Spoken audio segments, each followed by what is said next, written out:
Hi everyone, I'm Madeleine Cassie, the owner and founder of Sparkle Lifestyle and MediSpa, and today I'm answering all your questions about laser hair removal.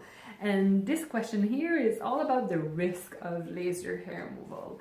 Well, there's not a whole lot of risk attached to laser hair removal if you do your research, and that's the most important. All lasers are not created equal. You need to do your research. What's the best type of laser that you could get? So here at Sparkle, we're using only true lasers, so they're actually like considered like a laser pointer. They only target your hair, not your skin, so the risk of burn is really minimal.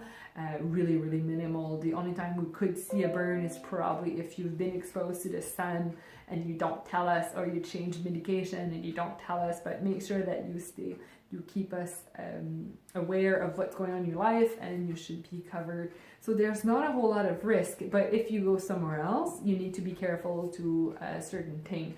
So depending on what type of laser, sorry for the noise there, they might have some risk associated to that, like burn. If you're using an IPL, maybe a lower quality of IPL, that there's a risk of burn. Obviously, if you burn, there's a risk of scarring. There's also a risk of hypopigmentation or hyperpigmentation.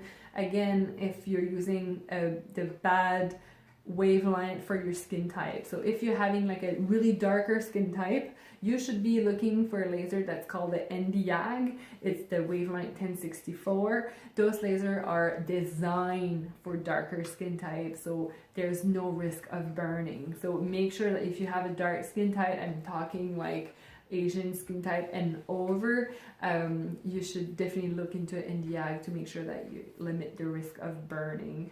And hyperpigmentation too. If you're like darker skin type, we always test spot to make sure that you're not having hyperpigmentation. And I'm talking about hyperpigmentation, it's getting like those brown spot on your skin.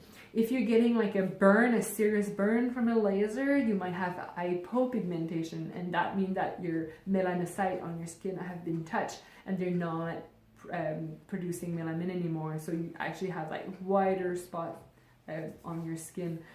That would be like a really severe burn if that happens. Those are the main risk or side effect risk associated with laser. But if you really want to minimize your risk, you need to stay away from the sun. That's the number one reason why people would have bad reaction to laser. So make sure that you stay in the sun between 2 weeks and 4 weeks before your treatment and after your treatment, that you use in sunscreen. Especially if we're doing treatment in your face, it's harder to stay completely away from the sun. So make sure you put sunscreen at all time, and that should really minimize your risk and side effect for laser hair removal. I hope that helped a little bit. If you have any more questions, please feel free to reach out to us. I love answering questions. So have a wonderful day. Bye.